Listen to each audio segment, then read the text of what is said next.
Good morning, everyone, and welcome to the Quantum Leap Futures Morning Leap session for Thursday, May the 4th, 2017. My name is Doug McKay. I am the founder of Quantum Leap Futures. Each morning we get together in these live go-to sessions to take a look at the market macro to micro, take a look at the structure of the market, and then we drill down to our trade levels, our targets, and our hypotheses for the day. We do create multiple hypotheses in order to have a plan in place for whatever the market throws at us. We do not try to predict the market. We simply try to have a plan in place and then determine who's in control and what plan best suits the marketplace. Therefore, we don't have to do it in real time. We already know what we want to do, where we want to do it, based on what the market is doing. That's a lot of do's. Do. Okay, so let's just get the disclaimer out of the way. Of course, this is a subscription room. If you're interested in checking it out, please send me an email at quantumleapfutures@gmail.com. There's no website, there's no blog. This is not a commercial venture. We do everything live in the go-to during the pre-market session, and then we do live trading and analysis during the course of the trading day. Please read through the disclaimer. Nobody at Quantum Leap is a certified trading advisor. We are retail traders operating within a self-organized learning environment. Past performance is not indicative of future results, and any trades that you see in Quantum Leap are for education purposes only. Please trade your own due diligence, your own trade plan, and your own risk metrics. Okay, let's go to yesterday. Yesterday was a Fed day, and boy, it was a big disappointment in terms of Fed. But in terms of our hypothesis, our main hypothesis was an open auction just in range or just out of range, a move down to the 78 to 79 area, and then find responsive buyers and start rotating up and come up into the 86 area, 85 and a quarter, 86 area, the microcomposite DPOC for the last 6 days, and go into the Fed, and based on what happened with the Fed, either get a push up into the 90s or a pullback down into the 70s. And man, the Fed really didn't do anything. It was basically here's your Fed right here, and we basically got a little bit of a push up, pull back, push up, but we really didn't go anywhere or do anything. We just basically stayed in that balance again. Looking at the news today, we did have trade balance for Canada, came out at minus 0.1 billion. Expected was 0.3 billion. Unemployment claims in the U.S. was a little bit better. Expected 246, only came out at 238, a little bit of a beat. Non-farm productivity was a bit of a beat as well, minus 0.6 versus expected 0.1.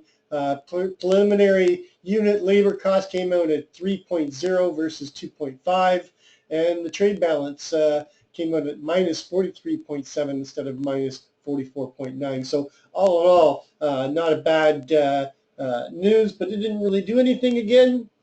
Looking at the news coming up today during the RTH session, 10 a.m. Eastern, we've got factory orders, not going to be a big one. Natural gas at 10:30. This is the one that I'd be watching for and being careful around during the lunch hour at 12:30 Eastern time. You've got Draghi speaking, and there's so much going on with the European Union and the French election and the Brexit and the Greek and the Italy that could spark some volatility inside of the marketplace. And then 4:25, we've got Bank of Canada Governor Pelosi speaking. Other than that, bank holiday all day in Japan tomorrow through the Globex session, and then tomorrow will be the big news, and that's going to be the average hourly earnings, but the non-farm employment change and the unemployment change is going to be the big one. And then we've got Yellen speaking at 1:30 as well. So just taking I'm going to keep this short today because I've got some other stuff I want to get done this morning. You can see that here we are. we're right back in this balance. The 7-day balance now, let me just move this to the back. This is now 7 days of balance. The microcomposite shifted slightly down from the 85 and a quarter down to 83.50, but we are holding above. We're actually fighting the microcomposite value area high right now and trying to hold above it. But the key point is we're accepting this value, okay, and we dipped down into the midpoint yesterday. The midpoint of the gap zone was 75.75, and we one-ticked it to 75.50, held the key line in the sand at 74.50. We do have a weak, and I mean this in terms of both weekly as in days and week as in not strong. We do have a double top that was put in the Globex and in an RTH session. The Globex high last night is 90.75, so we're creating a weekly high. I know that sounds strange to say, so I am looking for this to get challenged if we come up there and get broken. Key levels to pay attention to, of course, you've got the 85 and a quarter and 83.50. There's a little bit of an LVN here at 82.50. There's been some low volume price rejection at that level, so I'd be watching that level closely. And then, of course, this 87 area, and then the next one would be the 90, 75 to 91. You can see that the value area from the 2 days that we had the blow off top was 91.50. And then the key target above the overnight high and that week high at 90.75 is going to be this 93, and then we've got the 98 all-time adjusted high in June, and then 24.01 in the March contract. Okay, so let's take a look at what happened overnight. Overnight, we opened up, we went down, we were unable to continue the auction lower. We put in a Globex low of 81 and a quarter, and then we rallied.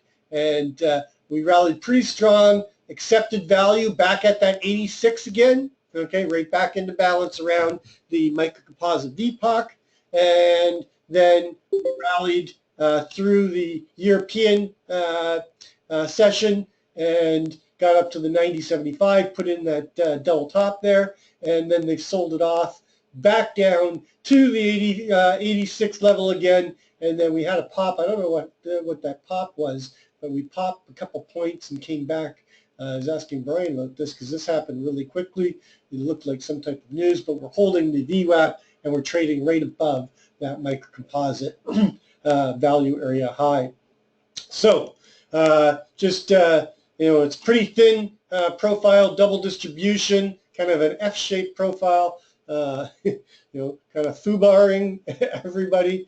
So let's go through our numbers. Our overnight low is 81 and a quarter, just under yesterday's VWAP.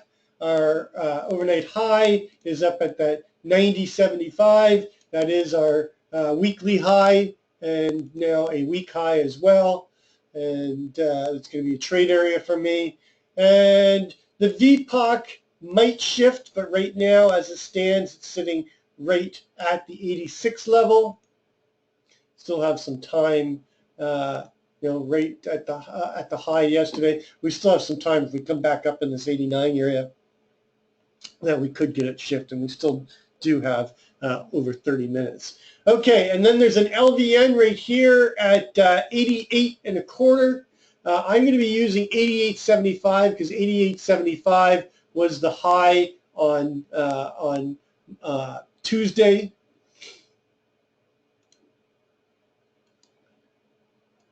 And then we've got this LVN here at 84.75 where the value area low. Is there anything that I want to pay attention to? Oh no, well, we'll get the value area, so I'm going to use 84. I'm not going to use the 86, and I'll tell you why I'm not going to use the 86, is because we've got the overnight VPOC there, it's price acceptance. It's also was the, right around that that microcomposite balance. It's a pretty wide balance zone between the 8350 and the 86. So I'm going to use, this is a valid value area high, so I'm going to use the 83 or 84, I should say. Anything below that, just looking for them to come down and take out the naked close. Our naked close yesterday was 82.75, and then our naked VPOC at 80, and our overnight low. Then I'm going to be watching the 79.75, and below that I'll be targeting the 77.50, and then that week low and mid gap and key line in the sand. The 20 period full session daily ATR is running at 17.38, so off of the high overnight of 90.75. Our downside daily ATR target is 73 1/4, just below the key line in the sand, and then below that we've got the 75. I'd be looking, if we do not hold the key line in the sand and we get below the ATR, then I'm looking for a trend down into this 70 area, and the naked close and the naked VPOC down there.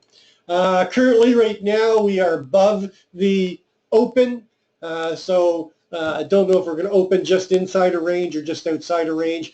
Anytime that happens, we have to be cognizant of the fact that we could get an open drive, so I'm going to be watching that, but I'm expecting an open auction out of range. I'm looking for my hypo 1 is a move down into the value, come down, and somewhere between the 83.50 and the 79, I'm looking for initiative buyers to step in, rotate us back up, and continue the auction up. Go and challenge and chop between the 88.75 and the 90.75. Break through that week high and put a new week high in and push up into this 93, 94 area. Possibly come up and test the high again. That is my hypo 1.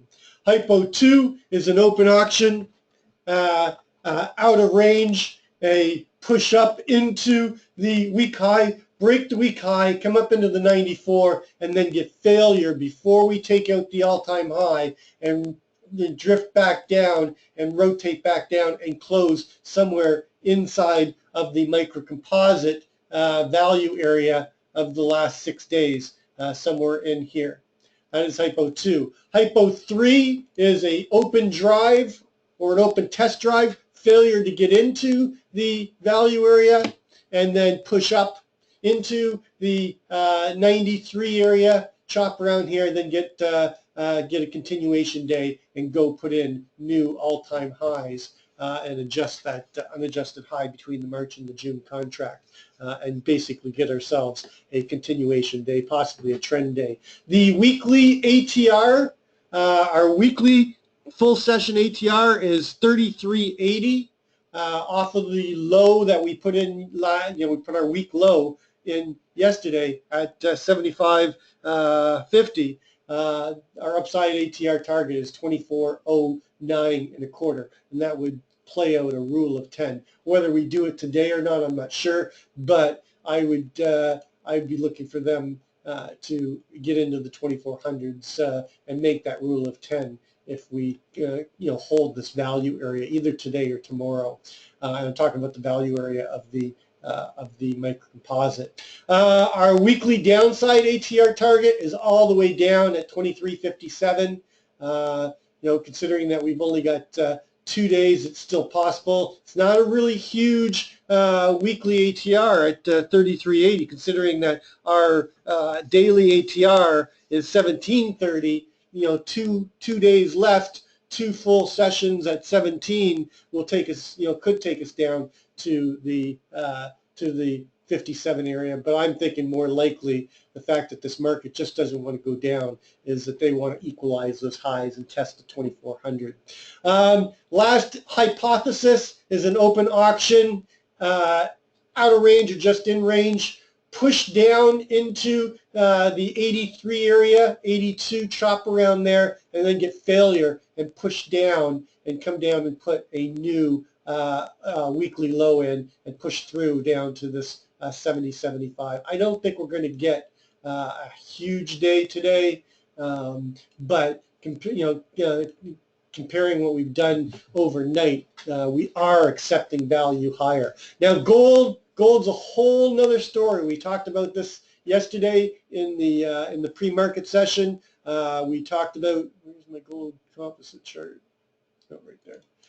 We talked about this yesterday in the pre-market. We talked about it during the day. As some of us were trading gold, and we were actually trading it to the long side. It was, took me basically all day to get back to wholeness on gold. But we talked about the 46. We said if the 46 didn't hold, that we were likely to push down first to that 39 area, but more likely come down into the 30 area and come back into this 3150. The composite VPOC that goes all the way back to 2008, it started down here. It was down here at the 2170. So if we cannot get back above 39, I'm looking for gold to chop around with a continuation to a push down to this 2170 again, and possibly get the composite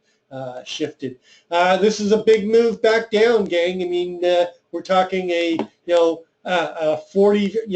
We were 49 up on the last large rotation. We're 44.8 on this rotation, and that's only off of this 73 area.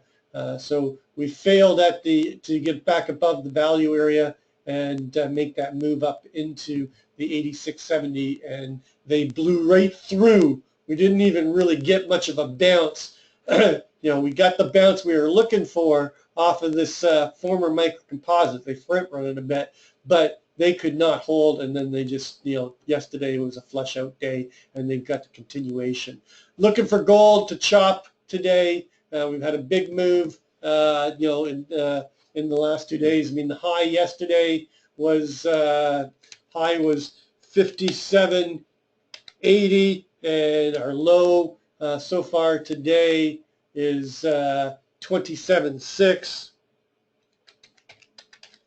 So that's a 30-point move in a day and a half for gold. That's a big move for gold. So looking for it to balance out right here.